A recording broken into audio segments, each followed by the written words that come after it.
4장 1절에서 마지막 17절까지 말씀 한 절씩 교독하도록 하겠습니다.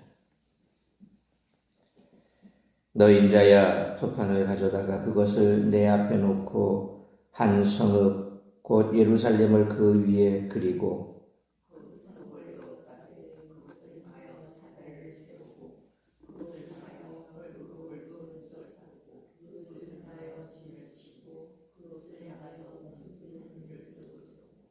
또 철판을 가져다가 너와 성읍 사이에 두어 철벽을 삼고 성을 포위하는 것처럼 에워싸라. 이것이 이스라엘 족속에게 징조가 되리라.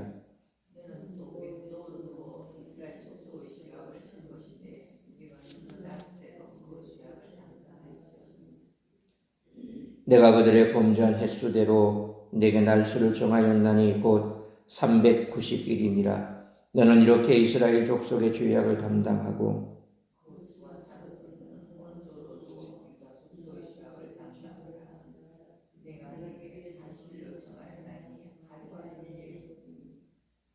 너는 또 내 얼굴을 에워싸인 예루살렘 쪽으로 향하고 팔을 걷어올리고 예언하라.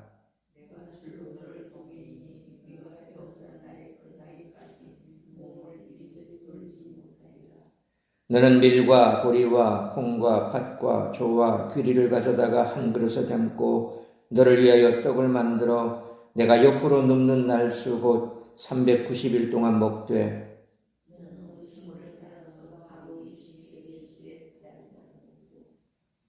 물도 6분의 1 흰씩 되어서 때를 따라 마시라.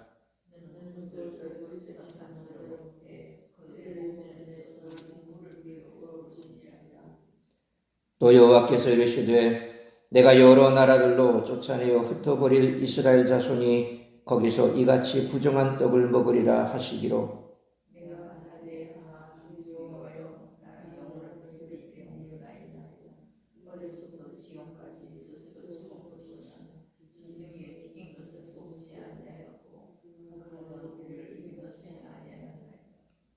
여호와께서 내게 이르시되 보라 쇠똥으로 인분을 대신하기를 허락하노니 너는 그것으로 떡을 구울지니라.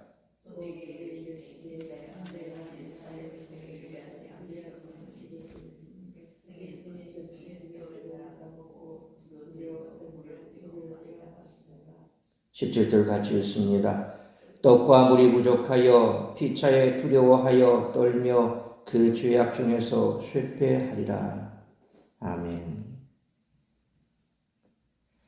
하나님의 예수에게 명하신 상징적 행위들은 예루살렘에 관한 것입니다. 예루살렘은 대적에게 완전히 포위되어 함락을 목전에 두고 있고 하나님과도 완전히 단절되었기 때문에 어떤 도움도 기대할 수 없습니다. 더 큰 문제는 하나님의 심판이 확정되었고 하나님이 그들의 대적이 되셨기 때문에 그분의 진노가 풀리기까지는 심판이 결코 멈추지 않는다는 것입니다. 예루살렘이 함락되기까지 성읍 안의 상황은 처참합니다. 5장 10절은 성읍 안에 먹을 것이 없어 목숨을 부지하기 위해 심지어 아버지와 아들이 서로 잡아먹는 상황에 처하게 될 것이라고 묘사합니다. 이러한 상황에 처한 이들은 두려움 속에서 서로 바라볼 뿐 스스로 그 어떤 해결책도 마련할 수 없습니다.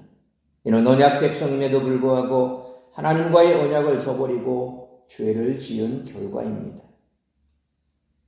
레위기 26장 26절에 내가 너희가 의류하는 양식을 끊을 때에 10 여인이 한 화덕에서 너희 떡을 구워 저울에 달아 주리니 너희가 먹어도 배부르지 아니하리라 그랬고 또 이어지는 39절에 너희 남은 자가 너희의 원수들의 땅에서 자기의 죄로 말미암아 쇠잔하며 그 조상의 죄로 말미암아 그 조상같이 쇠잔하리라 라는 말씀에서 이미 예고된 대로 예루살렘이 맞이할 상황은 언약을 어겼을 때 주어지는 언약적 저주입니다. 언약을 파기한 그들에게 언약적 저주가 실행되면 그들은 죄악으로 인해 서서히 죽음을 맞이할 수밖에 없습니다. 하나님의 언약적 관계에서 요구하시는 의무는 단지 언어적 수사가 아니라 실제적 책임을 수반하는 명령입니다. 하나님은 언약적 관계에 따른 풍요로운 혜택을 약속하실 뿐만 아니라 그 관계에 따른 삶을 요구하십니다. 성도로 부름받은 자들은 하나님이 약속하시는 축복을 기대하면서도 그분이 기대하시고 요구하시는 성도의 삶을 망각하지 말아야 합니다. 에스겔의 상징적 행위들을 목격한 이들은 단지 그를 호기심과 즐거움을 주는 공연자 정도로 받아들이고 즐겼을 뿐 하나님이 그를 통해 전하시는 말씀을 듣지 못했고 그 말씀을 따르지 않았습니다.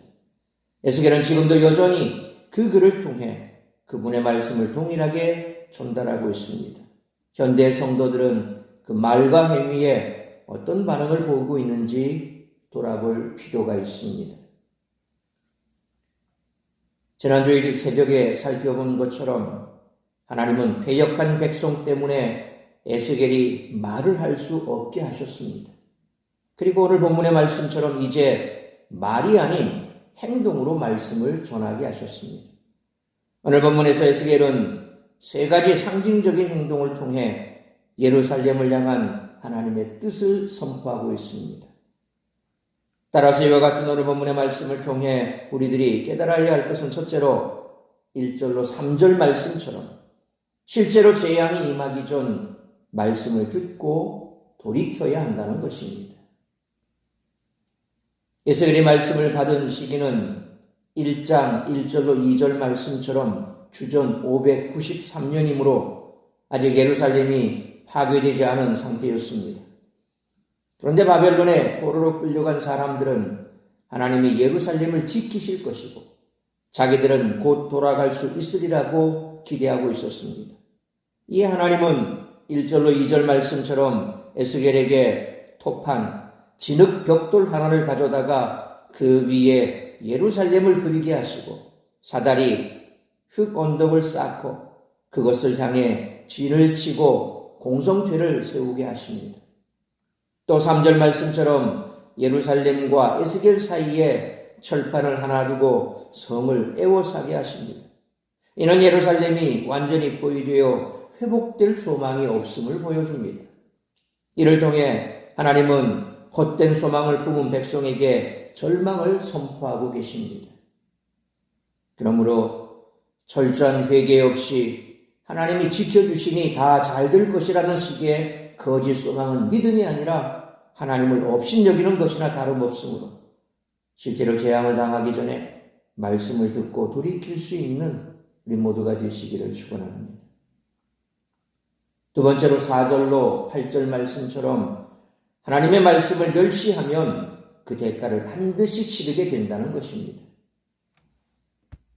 이어서 에스겔은 4절로 6절 말씀처럼 왼쪽으로 390일, 오른쪽으로 40일 동안 누워있으라는 명령을 받습니다.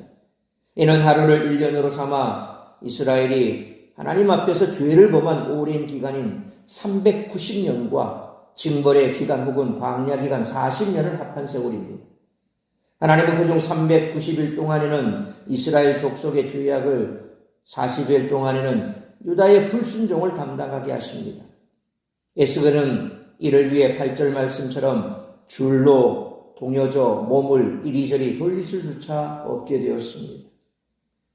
14개월이 넘는 기간을 어떻게 한쪽으로 누워 생활할 수 있었는지 참으로 상상하기가 어렵습니다.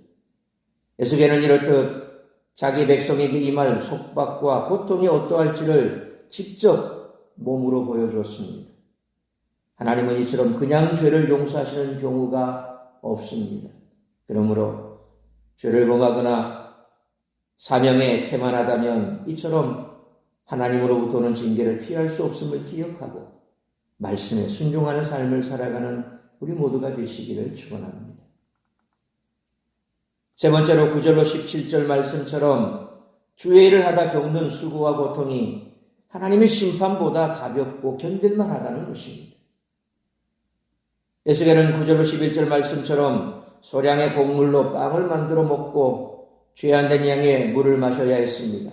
이는 16절로 17절 말씀처럼 예루살렘이 포위된 상황에서 겪을 굶주림을 상징합니다.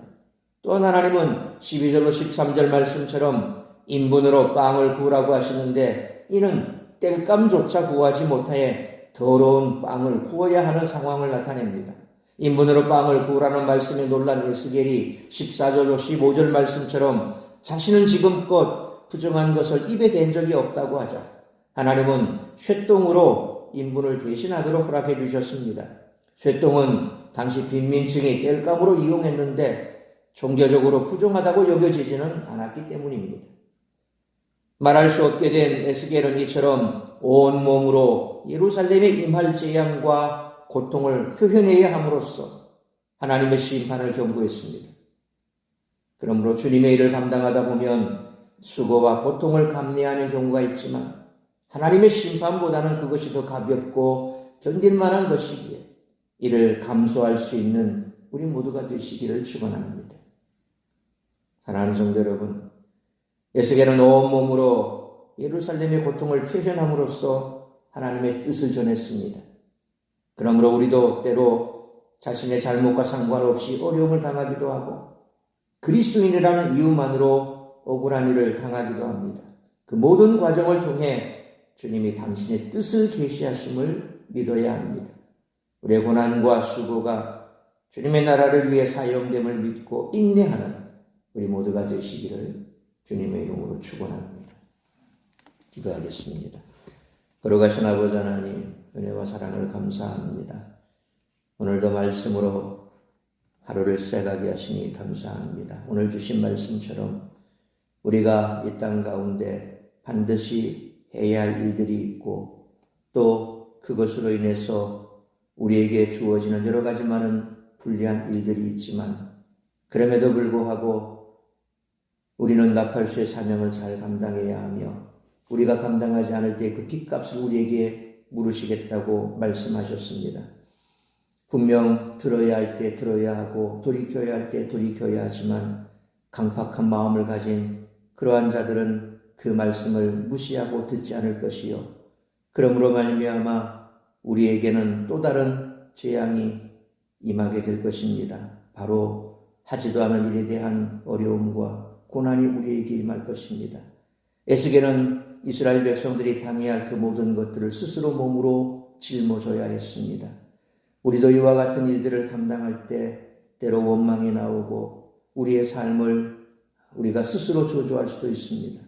그러나 심판받아 멸망할 자들이 받을 그 고통에 비하면 그것은 아무것도 아니라는 것입니다.